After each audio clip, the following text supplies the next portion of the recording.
Hey everybody, BearZombies here with Random Bits of Geek and MindCoreStudios.com, and today I'm going to be talking about The Dark Knight Rises. I went to go see the marathon in theaters last night, so I caught the midnight showing, and I am a little back and forth on the film. It took me a little while to, feel up to recording or writing anything about it, and in order to kind of refresh myself before I did this, I went ahead and spent a couple of hours reading this again. It's about $30 if you go to like a comic shop. If you go to Amazon.com, probably a little bit less than that. But this chronicles a lot of what the movie is basically based off of. And that is probably kind of where my review is going to start. I really liked the portrayal of Bane to an extent, and I'll touch on why I didn't a little bit later. I really liked that, but the whole movie plays out. You're introduced to Bane. You're introduced to Wayne, now a recluse, secluded away from society. And spoiler alerts, by the way, in case anybody hasn't seen it for some reason and would watch a review before seeing the fucking movie. But so he's a recluse now. We're introduced to Catwoman sneaking in, taking some pearls, and Bane coming into America, setting things up, getting a small army together. The fall of Wayne as far as everything else is concerned, and real life, Wayne, not as Batman necessarily. This group of people taking all of his money, leaving him basically penniless, his company going, driving into the ground, a man trying to take over Wayne Enterprises. There's just a whole lot of storylines kind of intermeshing, and that's something that made the movie a little bit hard for me. And I don't mean hard to watch or hard to get or anything like that. It felt like there's a lot of storylines going on that, you remove one or two, and I think the movie would have been a whole lot better. But so you follow all of this, and eventually the showdown between Bane and Batman comes along, and we discover the ultimate plan for Bane is to take over Gotham. He wants Gotham as his own. So he works to that end, getting a whole bunch of explosives set up around the city, isolating it, and obtaining the core to a fusion reactor, and basically using that as an atomic bomb.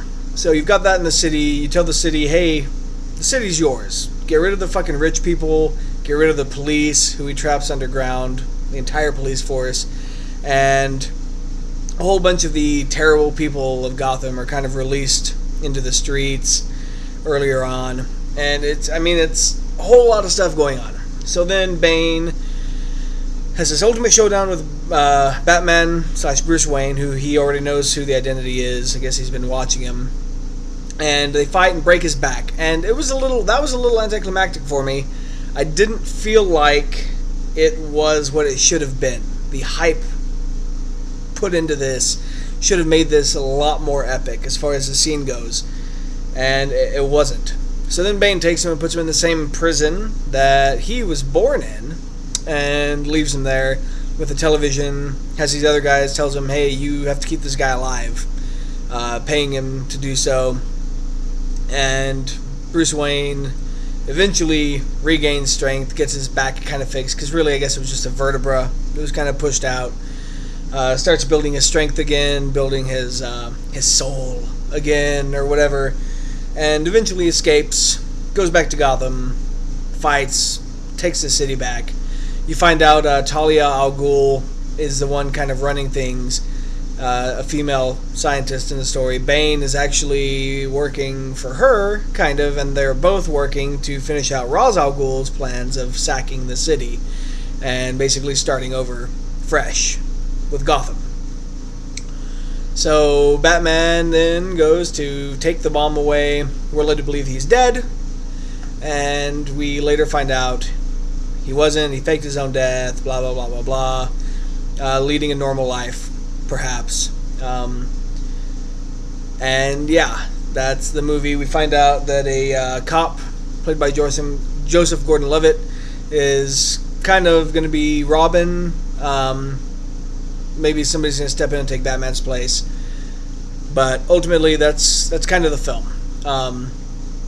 As far as how it stacks up against the comics, that's kind of where I'm lost a little bit. Where I think it loses points. Because really, in the comic, Bane is studying deeply Batman. And that's how he comes to discover that it's Bruce Wayne. He sees Bruce Wayne out in the public, and he knows that this is Batman. He's been studying him for so long, he knows him intimately. But the biggest thing for me in this is that Bane utilizes all these other villains that have escaped, that got out, that were basically released into the public to destroy Bruce Wayne. He knows he's going to take some of them out, but he's watching him, he's studying him, and the way they're all attacking, the way Bane has everything set up, it is draining Batman of his strength, of his will to live, to fight, of his grip on the city, of his grip on reality, his grip of himself. I mean, he is destroying this man from the inside out, breaking his brain. His fucking mind is like shattering before Bane wants to step in. And in this, you know, he wants the city. He's saying he wants to take down Batman. He wants to take down the city. From whenever he was a prisoner, he was in a prison with somebody who was from Gotham. So that's how he heard of the Batman, how he decided he wanted to break this bat and take this mantle of Gotham and to make it his, to crush it. I didn't like, in the comics, I didn't like the aspect of Bane taking over the city because it wasn't as epic as it was in the movie.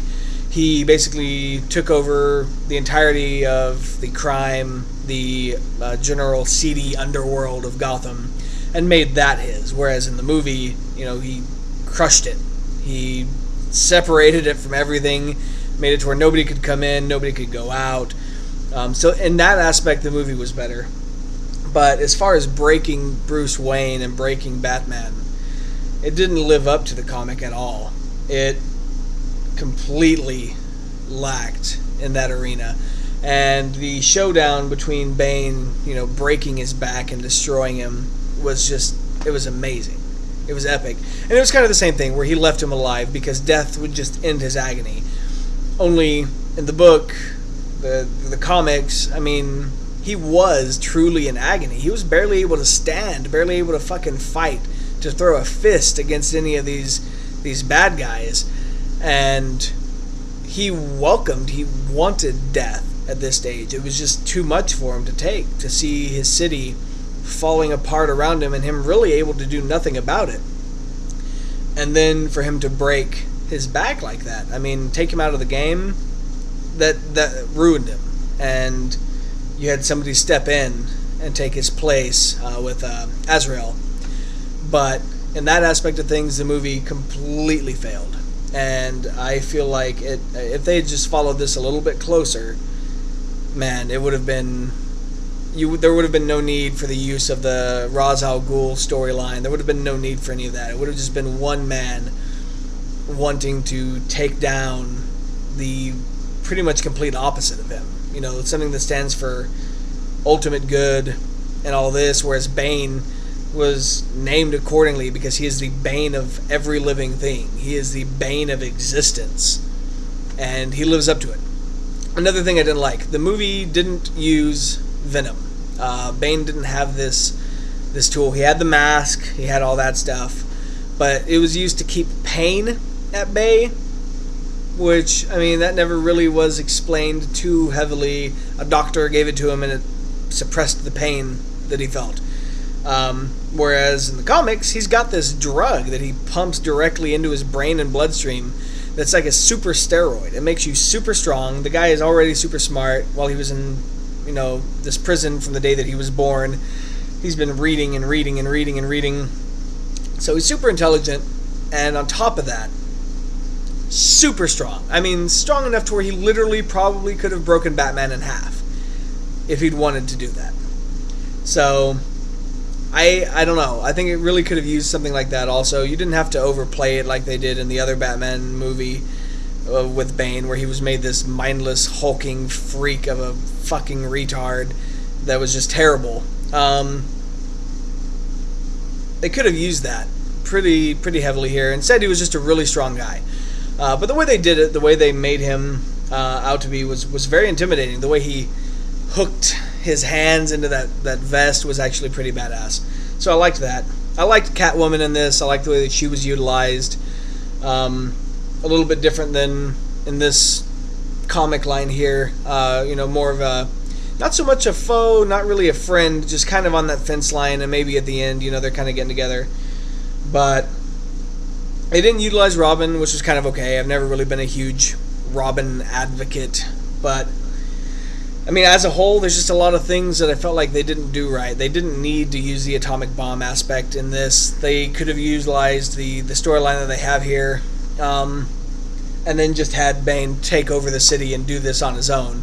If he's got a veritable army behind him, you use the class warfare aspect of things, and easily things could have been done the exact same way they were here. I guess in the aspect of keeping the outside world from helping out and stuff like that, the atom bomb was necessary for that plot point. But I don't know, it was relied on too heavily, and the whole Ra's al Ghul thing just kind of turned me off. I really felt like they should have stuck to the storyline in the beginning and how he broke the bat. I think that would have been just, oh my god, so much better. But as a whole, the movie, give it about a 7 out of 10. If anybody out there feels differently, thinks that I'm stupid for not liking it as much, or that I'm par for the course, and you guys think that I'm saying the right things here, and you feel the same way I do, feel free to leave comments. Don't forget to subscribe down below. Leave comments, video responses, whatever the fuck you want to do. Do it here. Do it on mindcorestudios.com. Click on Random Bits of Geek. And until next time, it's BearZombies signing out.